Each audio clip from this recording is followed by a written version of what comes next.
유난히 힘이 센 개미 한 마리가 있었습니다.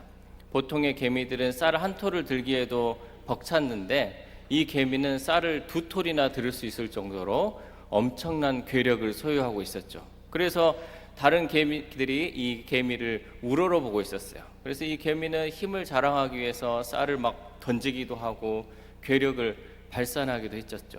그런데 이 개미 세계에서 이 자랑하는 것이 이제 더 큰 무대로 가고 싶은 욕심이 생겼어요. 그래서 사람들이 많이 다니는 시장으로 갔죠. 시장으로 가서 이 개미가 쌀 두 톨을 들어가지고 던지기도 하고 괴력을 막 발휘를 했죠. 그런데 어느 누구 하나 이 개미를 쳐다보는 사람이 없었죠. 오히려 지나가는 사람의 발에 밟혀 죽고 말았다는 것입니다.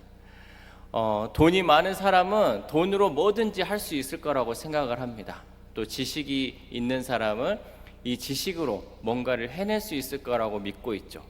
또 권력이 있고 권세가 있는 사람은 이것을 통해서 내가 뭐든지 할 수 있다라고 자만을 합니다. 그러나 하나님 앞에서 우리는 개미에 불과합니다. 하나님이 밟으면 죽는 존재이고 하나님이 불어버리면 날아가는 존재가 우리 인간이라는 것입니다. 이 예화의 이야기처럼 오늘 고린도 교회의 성도들은 하나님이 주신 영적 은사를 가지고 자기가 잘난 양 자랑을 했다는 것이죠. 그래서 이 자랑으로 인하여 교회가 분열되고 또한 여러 가지 문제들이 발생했습니다. 그래서 사도 바울은 오늘 이 권면을 통하여서 고린도 교회가 하나님의 뜻대로 하기 위해서는 교회의 모습이 어떠해야 되고 또한 우리들의 모습이 어떠해야 되는지 오늘 말씀을 통해 권면을 하고 있는 것입니다. 이 말씀을 통해서 오늘날 우리가 교회를 섬기고 또 하나님의 자녀로 살아가는데 어떻게 살아야 할지, 또 어떠한 실천을 해서 변화되고 하나님의 뜻을 이루어 나가는 교회가 되어야 할지 말씀을 통해 은혜 받는 시간이 되었으면 좋겠습니다. 먼저 우리는 세상 것을 자랑하지 말아야 합니다. 본문 26절 말씀 함께 읽겠습니다. 시작. 형제들아, 너희를 부르심을 보라. 육체를 따라 지혜로운 자가 많지 아니하며 능한 자가 많지 아니하며 문볼 좋은 자가 많지 아니하도다. 아멘. 사도 바울이 이 고린도 교회를 보았을 때 이 고린도 교회에는 당시 지식이 있는 사람이 없었어요. 또 능력이 있는 사람도 없었고 문벌이 좋은 사람도 없었습니다.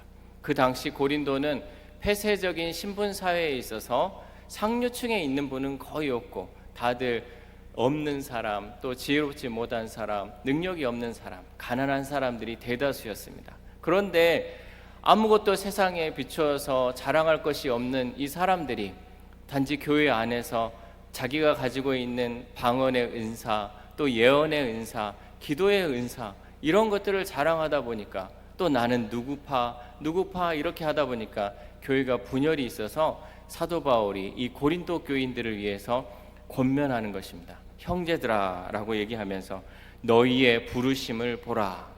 너희가 지혜도 없었고 능력도 없었고 또 여러 가지 세상적으로 내세울 것이 없는데 왜 그렇게 다투고 왜 그렇게 잘난 척 하느냐 말입니다.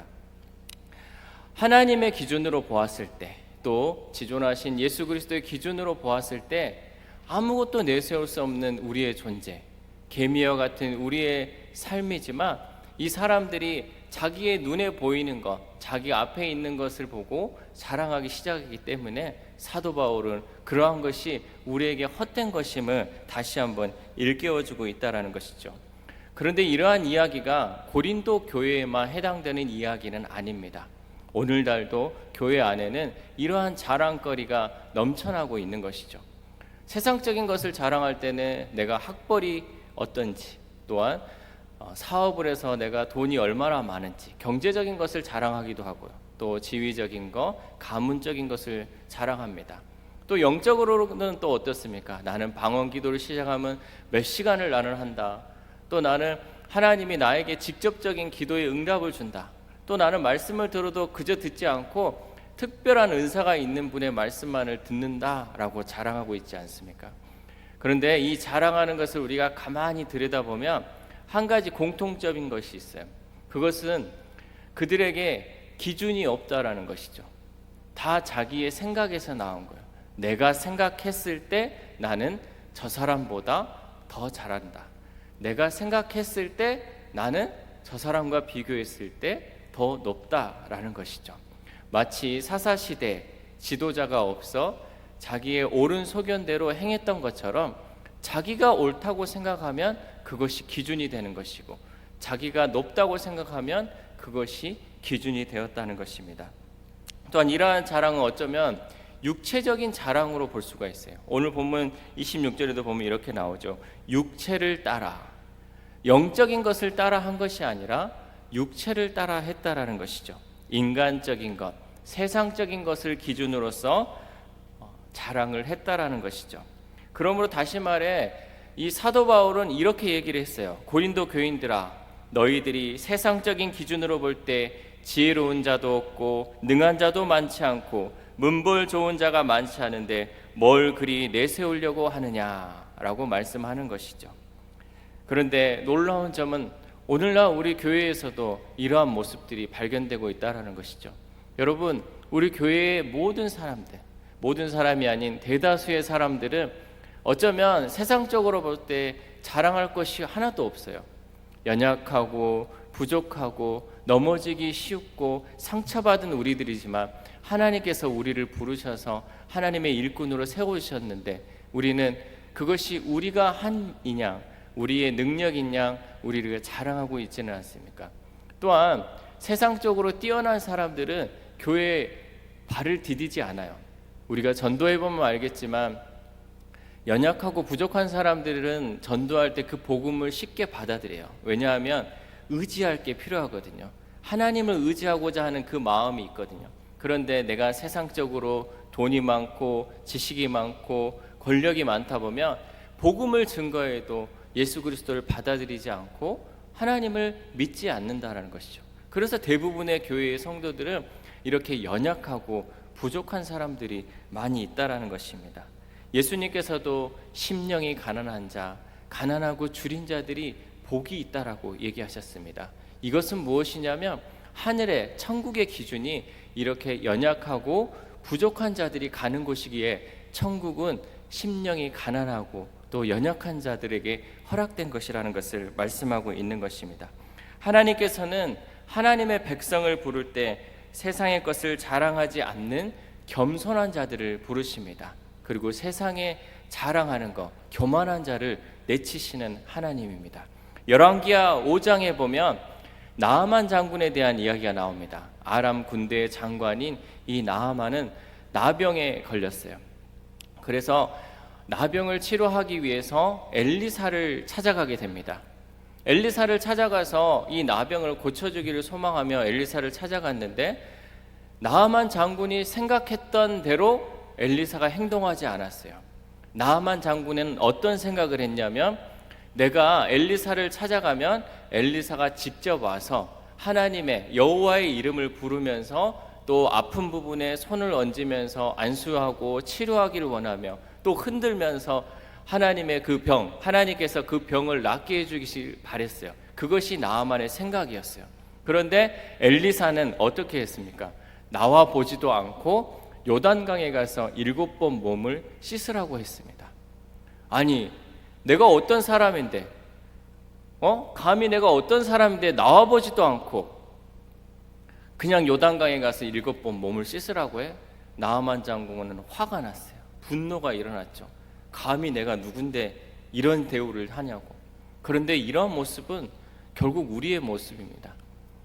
우리가 교회에 왔을 때 또한 우리가 어느 자리에 있을 때 나를 챙겨주지 않고 또 나에게 있어서 뭐 인사도 하지 않고 나를 대우해주지 않는다고 어쩌면 화를 내기도 한다는 것이죠. 하지만 하나님의 나라 또 천국 우리 교회 안은 늘 겸손한 모습으로 나아가야 한다는 것이죠.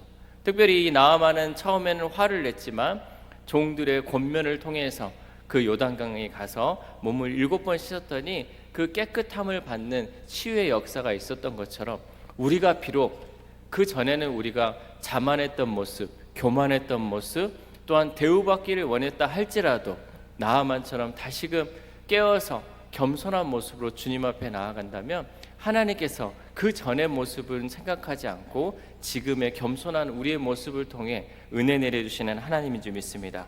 그러므로 우리가 진정으로 하나님의 자녀가 되어 영원한 천국의 영광에 참여하기를 원한다면 세상의 것을 앞세우며 특별한 대접을 받으려는 교만한 생각을 버리고 갈급한 심령으로 하나님의 은혜를 사모하며 온전히 낮고 겸손한 모습을 보이는 주의 종의 모습을 갖추는 저와 여러분들 되시기를 주님의 이름으로 소망합니다. 두 번째로 우리는 하나님께 선택받은 사람이라는 것을 잊지 않아야 합니다. 오늘 본문 27절 28절 말씀을 함께 읽겠습니다. 시작. 그러나 하나님께서 세상의 미련한 것들을 택하사 지혜 있는 자들을 부끄럽게 하려 하시고 세상의 약한 것들을 택하사 강한 것들을 부끄럽게 하려 하시며 하나님께서 세상의 천한 것들과 멸시받는 것들과 없는 것들을 택하사 있는 것들을 폐하려 하시나니. 아멘. 여기서 주목해야 할 말씀은 택하셨다라는 것이죠. 주체는 하나님이십니다. 하나님이 우리를 택하셨다는 거죠. 그런데 그냥 택하신 것이 아니라 하나님의 기준으로 택하셨다는 거죠. 그 택하심은 우리의 인간의 택함과는 전혀 다른 모습입니다.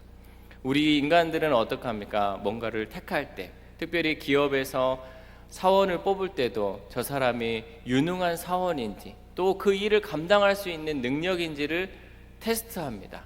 또 우수한 학생을 길러내는 학교에서도 그 학생의 자질을 보고 그 학생이 이 일을 감당하고 앞으로도 우수하게 키워나아갈지를 먼저 체크하고 고르고 골라서 그 학생을 선별합니다. 또 우리가 과일 하나를 고를 때도 마찬가지입니다. 과일을 들어서 밑에는 썩지 않았는지 또 당도는 높은 것인지 이러한 것들은 우리는 고르고 골라서 뭔가를 선택을 합니다. 하지만 하나님은 우리의 선택과는 다르게 연약하고 부족하고 천한 것을 들어 쓰신다는 것이죠. 특별히 오늘 본문은 제가 신앙생활 하면서도 너무 이 마음에 깊이 새기는 말씀 가운데 하나입니다. 지혜 있는 자를 부끄럽게 하시는 그 하나님, 부한 자를 부끄럽게도 하시고 또 있는 자를 패하기도 하시는 그 하나님, 저는 늘 가난하고 연약하고 배운 것이 없기에 그 하나님을 의지할 수 있는 힘을 주시는 말씀이 이 말씀 가운데 있다라는 것이죠. 출애굽의 엄청난 역사를 이끌었던 그 모세는 젊고 패기 넘치는 모세가 아니었어요. 이미 노쇠한 80세의 모세를 하나님께서 택하셔서 출애굽의 역사를 이루어셨어요. 그리고 예수님의 제자를 선택하실 때도 마찬가지죠. 제자들이 똑똑하고 지혜로운 제자를 선택한 것이 아니라 배운 것 없는 어부들을 택하시고 멸시받고 천대받는 세리들을 택하셔서 예수님의 제자로 삼으셨죠. 그래서 예수님은 이렇게 부족한 제자들을 더 크게 더 연단하셔서 하나님의 일꾼으로 삼으셨다라는 것이죠. 어쩌면 학문으로 배운 것이 많고 또 똑똑한 사람들을 쓰면 더 좋을 수도 있어요. 하지만 하나님이 택하시는 방법은 연약하고 부족하고 우리가 보았을 때 이 일을 감당할 수 있을까라는 의심까지 품게 되는 그러한 사람들을 하나님은 택하시고 선별하셔서 주의 일꾼으로 삼으신다는 사실입니다. 마치 우리가 돌 하나를 캐내어서 그것을 연단하고 갈고 닦음을 통하여서 귀한 옥으로 거울로 만들어서 그것을 세상에 비추는 것처럼 하나님께서는 우리처럼 연약하고 부족한 사람을 택하셔서 갈고 닦으셔서 하나님의 일꾼을 삼으신다는 것입니다. 그러므로 성도 여러분, 내가 지금 현재 배운 것이 없고 가진 것이 없고 연약한 것이 많다 할지라도 낙심하지 마십시오. 하나님께서는 이렇게 연약한 우리를 붙들으셔서 지혜로운 자를 부끄럽게 하시고 있는 자를 폐하시는 그러한 하나님의 역사를 우리 가운데 이루어 주시는 사실을 잊지 않으셨으면 좋겠습니다. 그러므로 그럴수록 더욱더 하나님을 의지하고 그러한 하나님을 믿는 우리의 소망이 되는 여러분들이 되시길 주님의 이름으로 축복합니다. 마지막으로 우리는 우리가 가지고 있는 것을 자랑하기보다 예수 그리스도를 자랑하는 사람이 되어야 합니다. 본문 31절 말씀 함께 읽겠습니다. 시작. 기록된 바 자랑하는 자는 주 안에서 자랑하라 함과 같게 하려 함이라. 아멘. 이 본문은 예레미야 9장 23절에서 24절 말씀을 인용한 말씀입니다. 예레미야 9장 23절과 24절을 제가 읽어드리겠습니다. 여호와께서 이와 같이 말씀하시되 지혜로운 자는 그의 지혜를 자랑하지 말라. 용사는 그의 용맹을 자랑하지 말라. 부자는 그의 부함을 자랑하지 말라. 자랑하는 자는 이것으로 자랑할지니 곧 명철하여 나를 아는 것과 나 여호와는 사랑과 정의와 공의를 땅에 행하는 자인 줄 깨닫는 것이라. 나는 이 일을 기뻐하노라. 여호와의 말씀이니라. 아멘. 즉 지혜로운 자나 용사, 부자는 각기 자기가 가지고 있는 것을 자랑하지 말라는 것이죠. 오직 여호와 하나님께서 인애와 공평을 행하시는 그 분임을 깨닫는 것, 이것을 자랑하라는 것입니다.